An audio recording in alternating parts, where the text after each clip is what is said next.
சாயிராம். நம்மை தேடி வந்து நம்மை சரணடைய செய்ய வைத்த சாயப்பாவிற்கு நம் எதிர்காலத்தை எப்படி அமைப்பது என்று தெரியாதா? நிச்சயமாக நமக்கான மாற்றத்திற்கான அதிசயத்தை நம் வாழ்வில் நிகழ்த்துவார் என்ற நம்பிக்கையோடு இருக்கலாம். ஜெய் சாயிராம், ஜெய் ஜெய் சாயிராம். நம்ம சாயன்பர்கள் எல்லாரும் எப்படி இருக்கீங்க? எல்லாரும் நல்லா இருப்போம். ஓம் சாயிராம். என் அன்பு பிரியமே, உன்னுடைய வேண்டுதல் என்ன என்பது உனக்கும் எனக்கும் நன்றாகவே தெரியும். அது உனக்கும் எனக்கு மட்டுமான ரகசியம். அப்படியாப்பட்ட அந்த வேண்டுதலை இன்று மங்களகரமான நாளில் உன் மனதில் நினைத்து கொண்டு என்னுடைய ஆரத்தியை தொட்டுவிடு என் பிரியமே. உன்னுடைய வேண்டுதல் எதுவாக இருந்தாலும் அனைத்தையும் நான் நடத்தி காட்டுகிறேன்.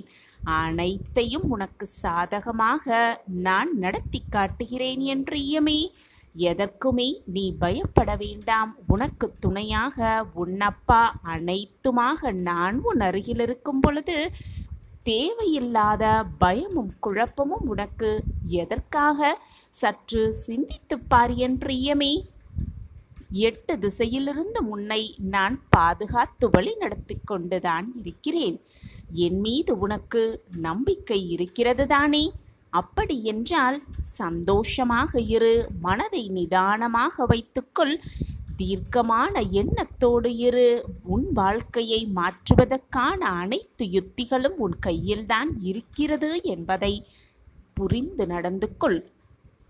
ஆம் என் பிரியமே, நீ மற்றவர்களுக்கு உதவி செய்தால் தேவைப்படும் பொழுது பல மடங்காக அது உன்னிடமே திரும்ப வரும் என்பதுதான் நிச்சயமான உண்மை. பல மடங்காக அது உனக்கு திரும்ப வரும். ஆம் என் பிரியமே, வாழ்க்கையை வெறுத்தவர்கள்தான் அனுபவித்த வழிகளை பற்றி கூறிக்கொண்டே இருப்பார்கள். வாழ்க்கையை வெறுத்தவர்கள்தான் அந்த வழிகளை பற்றி சிந்தித்து கொண்டே இருப்பார்கள். வாழ்க்கையை உணர்ந்தவர்கள் எப்படி இருப்பார்கள் தெரியுமா? கடந்து வந்த வழிகளை பற்றி நினைவு கூறுவார்கள். அவர்கள் கடந்து வந்த சிறப்பான வழிகளை பற்றி நினைவு கூறுவார்கள். முடிந்ததை நினைத்து நினைத்து யோசித்து கொண்டே இருக்காதே என் பிரியமே. எப்பொழுதுமே முடிந்ததை நினைத்து நினைத்து யோசித்து கொண்டே இருக்காதே. உன்னுடைய வேண்டுதல் நிச்சயமாக பலிக்கும். நீ எதிர்மறையாக இருந்தால் உன்னுடைய வேண்டுதல் நிச்சயமாக நிறைவேறும். நல்ல சிந்தனையோடு இருந்தால் உன்னுடைய வேண்டுதல் மனதில் என்ன நினைத்து என்னிடம் பிரார்த்தனையாக வைத்தாயோ அது நிச்சயமாக நிறைவேறும். நீ நம்பிக்கையோடு இருந்தால். ஆம் என் பிரியமே, உன்னுடைய வாழ்க்கையை மாற்றும் மிக அற்புதமான ஒரு கதையை, முடிந்து போன விஷயத்தை மீண்டும் மீண்டும் யோசிப்பவராக நீ இருந்தால் வாழ்க்கையை மாற்றும் ஒரு அற்புதமான கதையை இப்பொழுது கேட்டுப்பார். அந்த கதை உன் வாழ்க்கையையே மாற்றும். முடிந்து போன விஷயத்தை மீண்டும் மீண்டும் யோசிக்காதே என் பிரியமே. உன்னுடைய வேண்டுதல் நிச்சயமாக பலிக்கும் என்ற நம்பிக்கையும் நல்ல சிந்தனையும் நல்ல எண்ணமும் உன்னிடத்தில் இருந்தால் நீ எதிர்பாராத பல விஷயங்கள் நிச்சயமாக உன் வாழ்வில் நடக்கும். இதை விளக்கும் விதமாக ஒரு சிறிய கதையை பார்க்கலாமா? ஒரு ஊரில் ஒரு வயதான பெண்மணி தன்னுடைய தலையில் மண் பானையை சுமந்தபடி வேர்க்க விறுவிறுக்க ஒரு கிராமத்து நுழைவு வாயிலில் சென்று வருகிறார்கள். அங்கே ஒரு பெரிய அரச மரம் ஒன்று இருந்தது. அந்த மரத்திற்கு கீழேயே சற்று அமைதியாக உட்கார்ந்து தன்னுடைய கஷ்டம் போராத காலம் அனைத்தையும் உட்கார்ந்து அந்த பிரபஞ்ச திட்டம் சொல்லிவிட்டு மீண்டும் தன்னுடைய வேலைக்காக அந்த ஊருக்குள் செல்வார் அந்த வயதான பெண்மணி. அந்த பெண்மணி காய்கறிகள் விற்று தன்னுடைய அன்றாட வேலையை செய்து கொண்டிருந்தார். அந்த பெண்மணி அந்த அரச மரத்தில் சற்று நேரம் உட்கார்ந்து தன்னுடைய கஷ்டங்கள் அனைத்தையும் பிரபஞ்சத்திடம் சொல்லிவிட்டு தன்னுடைய மன பாரத்தை அந்த அரச மரத்தடியில் வைத்துவிட்டு முடிந்து போனதை நினைத்து கவலைப்பட்டுவிட்டு பின் தன்னுடைய காய்கறிகளை விற்பதற்காக அந்த ஊருக்குள் தினமுமே செல்வது வழக்கம். அப்படி இறக்கி வச்ச கையோட வழக்கம் போல தன்னுடைய புலம்பலை ஆரம்பித்தார் அந்த பெண்மணி. பிரபஞ்சமே, எனக்கு மட்டும் ஏன் இவ்வளவு சோதனை? நான் மட்டும் ஏன் இவ்வளவு கஷ்டத்தில் உழன்று கொண்டிருக்கிறேன்? எனக்கு யாருமே இல்லை, என்னை பெற்றெடுத்தவர்களும் யாருமே இல்லை, எனக்கு துணையாக எவரும் இல்லை, உற்றார் உறவினர்கள் என்று யாருமே இல்லையே, எனக்கு மட்டும் ஏன் இந்த சோதனை என்று சற்று நேரம் தன் மனபாரத்தை எல்லாம் ஒதுக்கி வைத்துவிட்டு ஊருக்குள் நுழைந்தாள் அந்த வயதான பெண்மணி. அந்த பெண்மணி வரும் ஓசையை கேட்டு அந்த ஊரில் இருந்த அனைத்து பெண்களும் அந்த பெண்மணியிடம் தங்களுக்கு தேவையான காய்கறிகளை சமையலுக்காக வாங்குவதற்காக அந்த வயதான பெண்மணியை நோக்கி வருவார்கள். காய்கறிகள் மட்டும் வாங்குவதற்காக அவர்கள் வரவில்லை. எல்லா பெண்களும் ஒன்று கூடி ஒரு அரை மணி நேரத்திற்கு அந்த இடமே சலசலக்கும் அளவிற்கு பேச்சு குரல் தான் கேட்கும். இது வழக்கமாக நடக்கக்கூடிய ஒரு செயல்தான். ஆனால் அந்த பேச்சுடைய சுவாரஸ்யமே அவரவர்களின் புகுந்த வீட்டுடைய பெருமைகளை பற்றி பேசுவதற்கு அல்ல. எதிர்மறையான விஷயங்கள், தனக்கு நடந்த கொடுமைகள், தன்னுடைய வாழ்க்கையில் முடிந்து போன விஷயங்கள், எப்படியெல்லாம் கஷ்டத்தை அனுபவித்தேன், எப்படியெல்லாம் அனுபவித்திருக்கிறோம் என்று தங்களுடைய குறைகளையும் கஷ்டத்தையும் முடிந்து போன கதைகளையும் பற்றி பேசுவதற்காக அந்த கூட்டம் கூடியது. அந்த கூட்டத்தில் அந்த வயதான பெண்மணியும் விதிவிலக்கு அல்ல. ஏற்கனவே ஒரு அரச மரத்தடியில் தன்னுடைய புலம்பலையும் தன்னுடைய மனபாரத்தையும் இலக்கி வைத்த அந்த வயதான பெண்மணிக்கு இது விதிவிலக்கு அல்ல.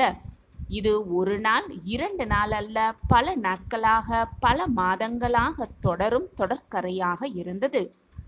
அன்றும் அப்படித்தான் அந்த பெண்மணி தன் தலையில் கீரை கூடையை சுமந்தபடி அந்த கிராமத்திற்குள் நுழைய அனைத்து பெண்களும் வழக்கம் போல காய்கறிகள் வாங்க வந்து தன் குடும்பத்தில் நடக்கும் சின்ன சின்ன விஷயங்கள், முடிந்து போன விஷயங்கள், நடந்த விஷயங்கள் அனைத்தையும் மிகைப்படுத்தி பெரிதுபடுத்தி பேச ஆரம்பித்தார்கள்.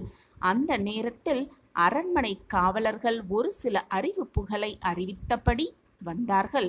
உடனே இந்த பெண்கள் பேச்சையெல்லாம் நிறுத்திவிட்டு அந்த அறிவிப்பு என்ன என்பதை கவனிக்க ஆரம்பித்தார்கள்.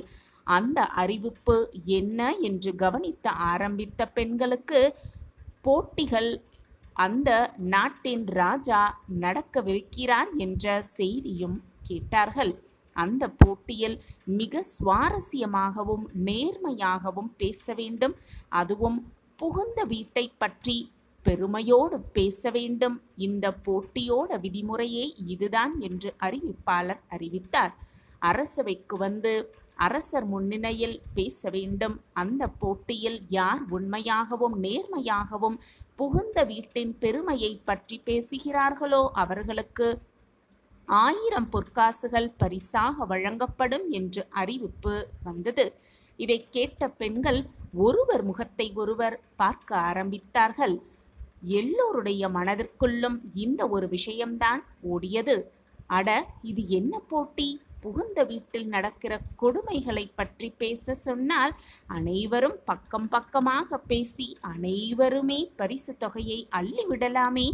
ஆனால் முதல் பரிசு எல்லோருக்குமே கிடைத்திருக்கும். முடிந்து போன கதைகளை பற்றி பேச சொன்னால் நாம் அனைவரும் சுலபமாக பேசிவிடலாமே.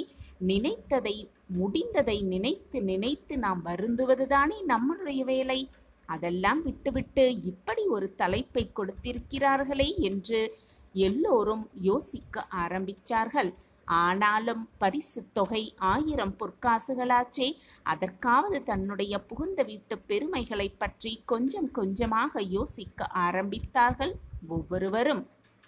அதில் ஒரு பெண் இப்படி யோசிக்க ஆரம்பித்தாள். தான் திருமணம் செய்து கொண்டு வந்த புதிதில் தனக்கு சமையல் என்றால் என்னவென்றே தெரியாது. அவ்வளவு ஏன் ஒரு சாப்பாடு கூட வடிக்க தெரியாது. அப்படியெல்லாம் இருந்த பொழுது நம்மளுடைய புகுந்த வீட்டில் மாமியார் தான் எதுவுமே சொல்லாமல் எல்லா சமையலையும் நமக்கு கற்றுக் கொடுத்தார்கள். நாம் இப்பொழுது நன்றாக சமைப்பதற்கு காரணமே என்னுடைய மாமியார் மட்டும்தான் என்று நல்ல விதமாக யோசிக்க ஆரம்பித்தாள் ஒரு பெண்மணி. மற்றும் ஒரு பெண், அங்கங்க வரதட்சணையால் எவ்வளவோ கொடுமைகள் நடந்து கொண்டிருக்கிறது. ஆனால் என்னுடைய மாமியார் எந்த வரதட்சணை பற்றி கேட்கவும் இல்லை.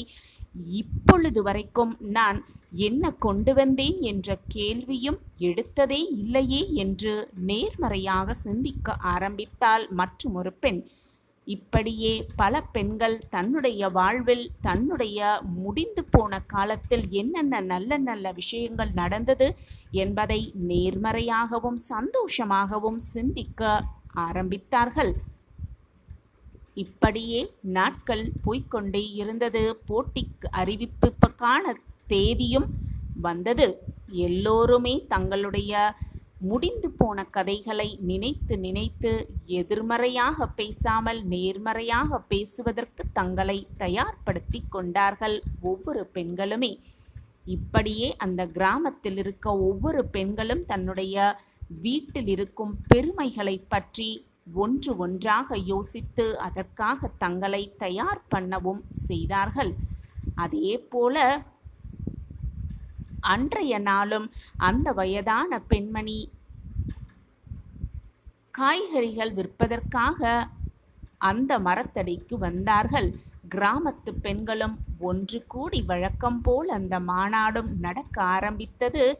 ஆனால் எதிர்மறையான விஷயங்கள் பேசும் மாநாடாக அது இல்லை, நேர்மறையான விஷயங்கள் பேசும் மாநாடாக அந்த மாநாடு நடந்தது. பெருமைகளை பற்றி பேச ஆரம்பித்தார்கள். சிறிது நேரத்தில் அந்த பெண்களுக்குள் சிரிப்பு சத்தமும் அமைதியான மனநிலையும் ஏற்பட ஆரம்பித்தது. எல்லோரும் பெண்களுமே மிக மகிழ்ச்சியாக உணர ஆரம்பித்தார்கள். இதுவரைக்கும் ஏற்படாத ஏதோ ஒரு பூரிப்பு, நேர்மறையான எண்ண அலைகள் ஓட ஆரம்பித்தது. இதையெல்லாம் கேட்ட அந்த வயதான பெண்மணி, காய்கறிகள் விற்கும் பெண்மணியும் தன்னுடைய முடிந்து போன பெருமைகள், தன் வாழ்வில் நடந்த பெருமைகளை பற்றி யோசிக்க ஆரம்பித்தார்கள். எப்பொழுதுமே சோகமான எதிர்மறையான சங்கடம் தரக்கூடிய விஷயங்களை பற்றி மட்டுமே யோசித்த அந்த பெண்மணி தன்னுடைய வாழ்க்கையில் நடந்த சந்தோஷமான விஷயங்களை பற்றியும் நேர்மறையான விஷயங்களை பற்றியும் யோசிக்க ஆரம்பித்தார்கள். அந்த எண்ண ஓட்டம் அந்த பெண்மணிக்குள்ளும் ஒரு பூரிப்பை ஏற்படுத்தியது. அந்த பூரிப்பு புன்னகையாக வெளிவந்தது. இப்படியே அரை மணி நேரம் அந்த இடம் முழுவதுமே நேர்மறையான எண்ண அலைகளால் நிரம்ப ஆரம்பித்தது. போட்டி நடக்கும் நாளும் வந்தது. அந்த கிராமத்தை சேர்ந்த பெண்கள் எல்லோருமே அரண்மனையை நோக்கி நடக்க ஆரம்பித்தார்கள். தன்னுடைய அரண்மனைக்கு வந்த பெண்களை அரசர் மிக அன்போடவும் மரியாதையோடும் வரவேற்றார். ஆளுக்கு ஒரு இருக்கை கொடுத்து அதில் அமரும்படி சொன்னார். இதையெல்லாம் பார்த்த அந்த பெண்களுக்கு ஏகப்பட்ட சந்தோஷம். அரசருடைய குணத்தை கண்டு பூரித்தும் போனார்கள். போட்டியும் ஆரம்பித்தது. அங்கு வந்திருந்த பெண்கள் ஒவ்வொருத்தராக தன்னுடைய வாழ்வில் நடந்த நல்ல நல்ல நிகழ்வுகள், புகுந்த வீட்டின் பெருமைகளை பற்றி பேச ஆரம்பித்தார்கள். அவர்கள் வார்த்தைகளால் உண்மையான மகிழ்ச்சியும் மன நிறைவும் இருந்தது. அரசர் அதை கவனிக்கவும் செய்தார். அந்த அரங்கத்தில் கூடியிருந்த எல்லோருக்குமே நேர்மறையான எண்ண அலைகள் பரவ ஆரம்பித்தது. இதையெல்லாம் பார்த்த அரசரும் மனம் மகிழ்ந்தார். இந்த போட்டியில் கலந்து கொண்ட பெண்களுடைய மனமகிழ்ச்சி அவர்களுடைய குரல்களிலேயே தெரிந்தது. ஒரு வழியாக போட்டியும் நிறைவுக்கு வந்தது. அந்த போட்டியாளர்களை பார்த்த அரசர், பெண்களே, மகிழ்ச்சி, மிக மிக மகிழ்ச்சி. உங்களுடைய பேச்சுகளால் நான் மெய்சிலிர்த்து போனேன். உங்கள் அனைவருடைய கருத்துகளும் நன்றாக இருந்தது. அதனால் இந்த போட்டியில் அனைவருமே வெற்றியாளர்கள்தான் என்று சொல்லி அங்கு வந்திருந்த எல்லோ பெண்களுக்குமே 1000 பொற்காசுகளை பரிசாக கொடுத்தார் அரசர். அப்பொழுது அந்த கூட்டத்தில் இருந்த ஒரு பெண் மட்டும் அரசரை பார்த்து, அரசே, மன்னிக்கவும், இடையூறு செய்வதற்காக நினைக்க வேண்டாம். தாங்கள் போட்டி என்று சொன்னீர்கள். நாங்கள் அனைவரும் போட்டியில் கலந்து கொண்டோம். ஆனால் அனைவருமே வெற்றியாளர்கள் என்று கூறுகிறீர்களே, அது எப்படி சாத்தியமாகும் என்று கேட்டார். போட்டி என்று வந்துவிட்டால் ஒருவரை மட்டும்தானே வெற்றியாளராக தேர்ந்தெடுக்க வேண்டும் என்று சொல்லி தன்னுடைய சந்தேகத்தை கேட்டதும் அரசர் சிரித்தபடியே, பெண்ணே, நீ கூறுவது மிக மிக சரியான விஷயம். போட்டி என்று வந்துவிட்டால் அதில் ஒருவர் மட்டுமே வெற்றியாளராக இருக்க முடியும். ஆனால் இந்த போட்டி அதற்காக நடத்தப்பட்டது அல்ல. சில நாட்களுக்கு முன்பு நான் கிராமத்திற்கு வந்திருந்தேன். ஆனால் அரசனாக அல்ல, மாறு வேடத்தில் சற்று களைப்பாக இருந்ததால் அந்த அரச மரத்தின் பின்புறத்தில் அமர்ந்து ஓய்வெடுத்து கொண்டிருந்தேன். அப்பொழுதுதான் அந்த காய்கறி விற்கும் வயதான பெண்மணியின் புலம்பலை கேட்டேன். பாவம், அந்த பெண்மணிக்கு நான் அங்கு இருந்தது தெரியாது. வழக்கம் போல தன்னுடைய மனபாரத்தையும் புலம்பலையும் தன் சோக கதைகளை புலம்பலாக புலம்பி தீர்த்தாள் அந்த வயதான பெண்மணி. அவள் மட்டுமல்ல, அந்த பெண்மணியிடம் காய்கறி வாங்க வந்த நீங்களும் தேவையில்லாத கசப்பான விஷயங்களையும் சங்கடங்களையும் முடிந்து போன விஷயங்களை பற்றியும் தான் பேசிக் கொண்டிருந்தீர்கள். அதையெல்லாம் கேட்கும் பொழுதுதான் எனக்குள் ஒரு எண்ணம் தோன்றியது. ஏன் இவர்கள் முடிந்து போன ஒரு விஷயத்தை பற்றி இப்படி புலம்புகிறார்கள் என்று. அதையெல்லாம் பற்றி யோசித்து பேசி நிகழ்காலத்தில் இருக்கும் மகிழ்ச்சியான வாழ்க்கையை வாழாமல் இருந்தீர்கள் என்பதையும் நான் புரிந்து கொண்டேன். அப்பொழுது எனக்குள் உதித்த இந்த யோசனைதான் இந்த போட்டி. உடனே அரண்மனை திரும்பி என் காவலாளர்களிடம் இந்த போட்டியை அறிவிக்குமாறு சொல்லியிருந்தேன். அவர்கள் இந்த போட்டியை அறிவித்த மறுநாளே நீங்கள் அனைவரும் அந்த பெண்மணியிடம் காய்கறி வாங்க வந்தீர்கள். ஆனால் அன்று அனைவரும் எதிர்மறையான விஷயங்கள், சங்கடத்தை தரக்கூடிய விஷயங்கள், முடிந்து போன விஷயங்கள் எதை பற்றியும் பேசவில்லை. உங்கள் வாழ்க்கையில் நடந்த சுவாரஸ்யமான மகிழ்ச்சியான விஷயங்களை பற்றி மட்டுமே ஆரம்பித்தீர்கள். இது உங்களுக்குள் இருந்த எதிர்மறையான எண்ண அலைகளை அகற்றி மகிழ்ச்சியான நேர்மறையான எண்ண அலைகளை உருவாக்கியது என்பதை நான் புரிந்து கொண்டேன். அது அந்துடைய பெண்மணியின் சோகத்தையும் எண்ண ஓட்டத்தையும் மாற்றியது. அந்த பெண்மணியும் தன் வாழ்க்கையில் நடந்த இன்பமான சுவாரஸ்யமான விஷயங்களை உங்களிடம் பகிர்ந்து கொண்டார்கள். அதையும் நான் கவனித்தேன். என்னுடைய நோக்கம் நிறைவேறியது. அது மட்டுமல்ல, அந்த வயதான பெண்மணி, காய்கறி விற்கும் பெண்மணி, யாரும் இல்லாமல் தான் அனாதையாக இருப்பதாக உணர்கிறார்களே, அந்த பெண்மணியை நான் என் அன்னையாக தத்தெடுக்கப் போகிறேன். அதுவும் உங்கள் முன்னிலையில். இனி இந்த அரசவையின் ராஜமாதாவும் அந்த வயதான பெண்மணிதான் என்று சொல்லி தன்னுடைய வேலையாட்களை கூப்பிட்டு அந்த பெண்மணியை அரண்மனைக்கு கூப்பிட்டு வரும்படி சொன்னார். நடந்த எதுவுமே தெரியாத அந்த பெண்மணி அரசரை பார்த்ததும் பூரித்து போய் அரசர் அந்த பெண்மணியை அரண்மனையின் ராஜமாதா என்று அறிவித்தார். அந்த நொடி பொழுதிலிருந்து மாறியது அந்த பெண்மணியின் வாழ்க்கை மட்டுமல்ல, ஒட்டுமொத்த கிராமத்து பெண்களின் வாழ்க்கையும் மாறியது. எப்பொழுதுமே முடிந்து போன ஒரு விஷயத்தை பற்றி யோசிப்பதாலும் சிந்தனை செய்வதாலும் சொல்வதாலும் பேசுவதாலும் எதுவுமே மாறப்போவதே இல்லை. அந்த எண்ணங்கள் நமக்குள் எதிர்மறையான சிந்தனைகளை மட்டுமே தூண்டும். நிகழ்காலத்தில் இருக்கக்கூடிய சந்தோஷங்களையும் மகிழ்ச்சிகரமான தருணங்களையுமே அந்த நிகழ்வுகள் மறைத்துவிடும், கெடுத்துவிடும் என்பதே நிச்சயமான உண்மை. எனவே முடிந்தது முடிந்துவிட்டது என்று நினைத்து இப்பொழுது நிகழ்காலத்தில் எப்படி சந்தோஷமாக வாழ்வது என்ற சிந்தனை மட்டுமே நம் மனதில் இருக்க வேண்டுமே தவிர, முடிந்து போன விஷயத்தையும் நம் வாழ்வில் நடந்த நிகழ்வுகளையும் தேவையில்லாமல் யோசித்து கொண்டே இருப்பதால் எதுவுமே ஆகப்போவதே இல்லை.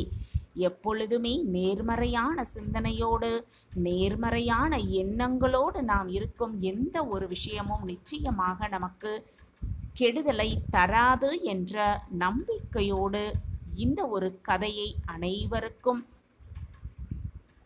நம்பிக்கையை ஊட்டும் என்ற நம்பிக்கையோடு இந்த கதையை முடிக்கலாம். கிடைத்தே தீரும். என்னுடைய நாமத்தை எப்பொழுதுமே உச்சரித்துக் கொண்டே இரு. சாயப்பாவை மனதார நினைத்து கொண்டு உன் கடமையை செய்து கொண்டே இரு. அது போதும் குழந்தையே, உன்னை எப்பொழுதும் நான் கைவிட்டு விடவே மாட்டேன். உன் வாழ்க்கையில் இனி வசந்த காலம் மட்டுமே. உடனடியாக நீ என்ன செயலை செய்ய வேண்டும் என்று மனதில் ஒரு திட்டத்தை தீட்டி வைத்துக் கொண்டிருக்கிறாயோ அந்த செயலை செய்ய துவங்கு. வெற்றி மேல் வெற்றி உன்னை வந்து சேரும். அதிர்ஷ்டமான வாழ்வு உன்னை வந்தே தீரும். உன்னிடம் எந்த தவறும் இல்லை என்றும் பட்சத்தில் எதிர்த்து பேச கற்றுக்கொள். தைரியமாக பேச கற்றுக்கொள். அப்படி நீ இல்லவில்லை என்றால் உனக்கும் பேச தெரியும் என்று உன்னை சுற்றி இருப்பவர்கள் மறந்தே போய்விடுவார்கள். உன் பக்கமும் நியாயம் இருக்கிறது என்பதை உன்னால் தான் உணர்த்த முடியுமே தவிர மற்றவர்கள் உனக்காக வந்து வாதிட முடியாது. அதிகமாக விட்டு கொடுத்து போகிறவர்களிடம் உன்னுடைய கோபத்தையும் திமிரையும் காட்டி நினைக்காதே. அதைவிட ஏன் நமக்காக அவர்கள் விட்டு கொடுத்து போகிறார்கள் என்று சற்று சிந்தனை செய்து பார்க்கலாமே. மற்றவர்கள் என்ன நினைப்பார்களோ ஏது நினைப்பார்களோ என்று உனக்கு யோசனையே வேண்டாம். உன் வாழ்க்கையில் உன் மனதிற்கு எது நல்லது என்று உனக்கு தென்படுகிறதோ, உன் மனதிற்கு சரி என்று எது உனக்கு உணர்த்துகிறதோ அதை மட்டுமே நீ செய்தால் போதும். மற்றவர்களுக்காக உன் வாழ்க்கையை மாற்றிக்கொள்ள எண்ணாதே.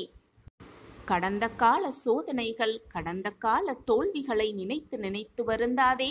அதிலிருந்து என்ன கற்றுக்கொண்டாய் என்பதை நன்றாக தெளிவாக சிந்தனை செய்து கொண்டு சந்தோஷமாக உன்னுடைய புதிய அத்தியாயத்தை துவங்கு. கோடியில் ஒருவருக்கு மட்டுமே அதிர்ஷ்டம் கிடைக்கும். அது உனக்கு இப்பொழுது இந்த மங்களகரமான நாளில் கிடைத்திருக்கிறது. ஏனென்றால் நீ என்னுடைய பொக்கிஷம், நான் தேடி கண்டுபிடித்த பொக்கிஷம், என்னுடைய அன்பான பிள்ளை நீ. எதை நோக்கி உன்னுடைய இலக்கு என்ன என்பதை முதலில் தெளிவாக முடிவு செய்துவிடு.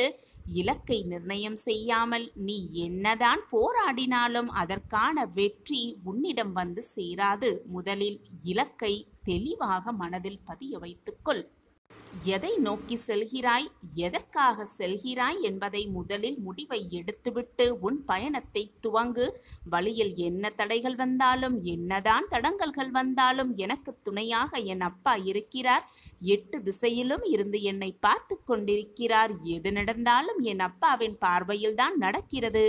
நான் பயப்பட எனக்கு எதற்கு பயம் என்று மனதாரையும் வாயாலையும் சொல்லிக்கொண்டே உன்னுடைய நினைத்த இலக்கை நோக்கி உன் பயணத்தை செய்து கொண்டே இரு. போராடிக்கொண்டே இரு. முன்னேறிக்கொண்டே இரு. வாழ்க்கையை வென்று காட்டலாம் வா என் பிள்ளையே. போராடி போராடி ஒரு விஷயத்தை அடையும் பொழுது அதிலுள்ள ஒரு அர்த்தமுள்ளதாகவே மாறிவிடும். அப்பொழுதுதான் வாழ்க்கையின் அர்த்தமும் புரியும். முயற்சி செய்து செய்து தவறான போன செயல்களை ஏற்றுக்கொள்ள மனதை பக்குவமாக வைத்துக்கொள். ஏனென்றால் தவறுகளினால்தான், தோல்வியினால்தான் பாடங்களை, வாழ்க்கை பாடங்களை மிக தெளிவாக கற்றுக்கொள்ள முடியும். அந்த பாடங்களே வாழ்க்கையில் வெற்றியை உனக்கு சாதகமாக்கும். தோல்வியே வெற்றியின் முதல் படி. தோல்வியை கண்டு மனதை சறுக்கிக் கொள்ளாதே. இவ்வளவுதான் வாழ்க்கையா என்று உன் மனதை நீயே தனிமையாக எண்ணிக்கொள்ளாதே. எதற்குமே மனதை போட்டு குழப்பிக் கொள்ளாதே. சிக்கல் வந்துவிட்டதே என்று மனதை போட்டு குழப்பிக்கொண்டு புலம்பித் தவிக்காமல் அதை எது வருகிறதோ அதை அப்படியே ஏற்றுக்கொண்டு வாழ பழகிக்கொள். துன்பமாக இருந்தாலோ இன்பமாக இருந்தாலோ அதை அப்படியே ஏற்றுக்கொண்டு வாழ பழகிக்கொண்டாலே ஏமாற்றத்தை முற்றிலுமாக தவிர்த்துவிடலாம். எதையுமே ஆழமாக சிந்தித்து உனக்கு வந்திருக்கும் பிரச்சனைகளை தீர்ப்பதற்கான வழிகளை ஆழமாக சிந்தித்து அதற்கான முயற்சிகளை செய்து கொண்டே இரு. அதற்கான வழிகளை தேடிக்கொண்டே இரு. உன் பிரச்சனைக்கு நிச்சயமாக ஒரு தீர்வு இருந்தே தீரும். தீர்வே இல்லாத பிரச்சனைகளை இறைவன் உருவாக்குவதே இல்லை. அதே போல உன் பிரச்சனைக்கும் நிச்சயமாக ஒரு தீர்வு இருக்கும் என்பதை மனதார நம்பு. நான் உனக்காக எப்பொழுதுமே இங்கு வேலை செய்து கொண்டிருக்கிறேன். என்னை மீறி உன் வாழ்க்கையில் எதுவும் தவறாக நிகழாது. நிகழும்படி நான் விட்டுவிடவும் மாட்டேன். உன் வாழ்வில் எல்லாமே இனி சுகமாக நடக்கப் போகிறது.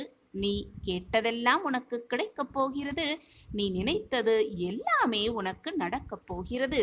தேவையில்லாமல் மனதை வருத்திக் கொள்ளாதே. நீ உன் வாழ்க்கையில் தத்தளித்துக் கொண்டிருக்கிறாய் என்பதை நான் நன்கு அறிந்து கொண்டுதான் இப்பொழுது அதிர்ஷ்டத்தை உன்னிடம் சேர்ப்பதற்காக வந்திருக்கிறேன். உன்னை எனது கரம் கொண்டு இறுக பிடித்து காப்பாற்றிக் கொண்டுதான் இருக்கிறேன். உனக்கான அதிர்ஷ்டத்தை உன்னிடம் கொண்டு வந்து சேர்க்கும் வேலையை நான் எப்பொழுதும் நிரந்தரமாக செய்வேன். வாழ்வில் நீ உச்சத்தை நிச்சயமாக அடைவாய். இன்னும் நீ கடந்து போக வேண்டிய தூரம் கொஞ்சம்தான் இருக்கிறது. வாழ்க்கையில் நீ பயணிக்கும் ஒவ்வொரு நாளும் ஒவ்வொரு பக்கங்கள் என்பதை முடிவு செய்து கொள். அவற்றுள் சிரிப்பு, கண்ணீர், சந்தோஷம், கோபம், இன்பம், துன்பம், கஷ்டம், வெற்றி, தோல்வி, ஆசை, நல்லது கெட்டது என எல்லாம் நிறைந்துதானே இருக்கும். அந்த பக்கங்களில் நீ மட்டும் இடம்பெற மாட்டாய். உன் எல்லா உறவுகளும் கதாபாத்திரங்களும் அதில் இடம்பெறத்தான் செய்யும். அவர்களால் உனக்கு கிடைத்த அன்பு, கிடைக்காத அன்பு, நிலையில்லாத அன்பு, உண்மையான அன்பு என பல பரிமாணங்கள் இடம்பெற்று கொண்டுதான் இருக்கும். அவை உணர்த்தும் புரிதல் ஒரு அன்பு விலகும் போது ஏற்படும் வலி, ஒரு அன்பு கிடைக்கும் போது ஏற்படும் சந்தோஷம் என பல வர்ணங்கள் கொண்டதுதான் வாழ்வு. இவற்றையெல்லாம் அனுபவிக்க விரும்பவில்லை என்றாலோ, அனுபவிக்க விரும்புகிறேன் என்று நீ சொன்னாலோ இவை ஒன்றும் உன் கையில் இல்லை. யார் யார் உன் வாழ்க்கையில் அமைய வேண்டும் என தீர்மானிப்பது உன் சாயப்பாதானே. இதற்கும் எவற்றுக்கும் நீ காரணமே இல்லை. உனக்கு நன்றாக புரிகிறதா? உன் அப்பாவின் வாக்கு உனக்கு புரிகிறதா? புரிந்து கொண்டு அதன்படி வாழ பழகிக்கொள். அதிர்ஷ்டம் உன் பக்கம் இருந்து கொண்டே இருக்கும்.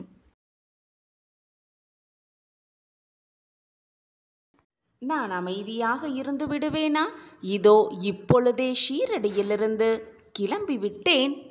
சர்வ நிச்சயமாக உனக்காக படைக்கப்பட்டது எல்லாமே உன்னிடம் வந்து சேரும்படி நான் சேர்த்து வைப்பேன். பிள்ளையே, உன்னுடைய வேண்டுதலை நிறைவேற்ற வேண்டுமென்றால் அதற்கு பல விஷயங்களை மாற்ற வேண்டியதாகி உள்ளது.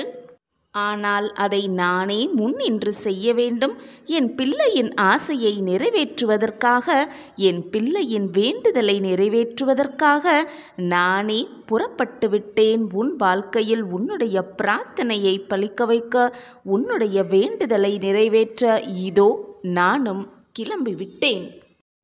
இனி என்னுடைய சாணக்கிய ஆட்டத்தையும் உன் வாழ்க்கையில் என்னால் நிறைவேற்றப்படும் நல் மாற்றங்களையும் பார்த்து நீ வியக்கப் போகிறாய். ஆச்சரியத்தில் திக்குமுக்காடப் போகிறாய்.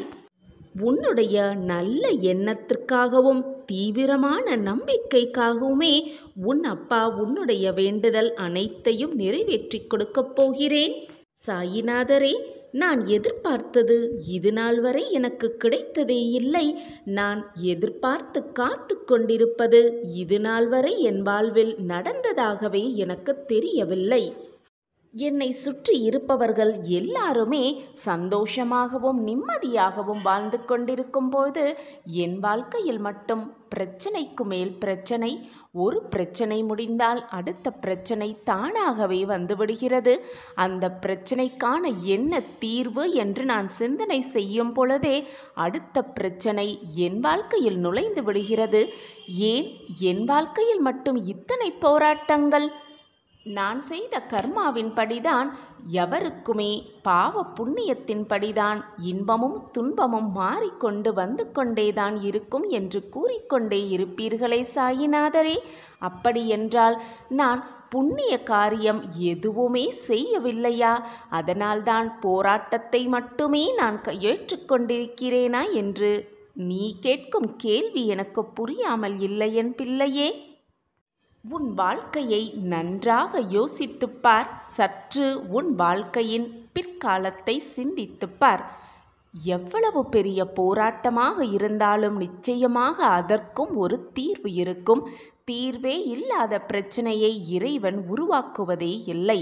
மனிதன் எப்படி சாவியே இல்லாத பூட்டை உருவாக்குவதில்லையோ அதே போல தீர்வே இல்லாத பிரச்சனையும் தீர்வே இல்லாத போராட்டங்களையும் இறைவன் உருவாக்குவதே இல்லை.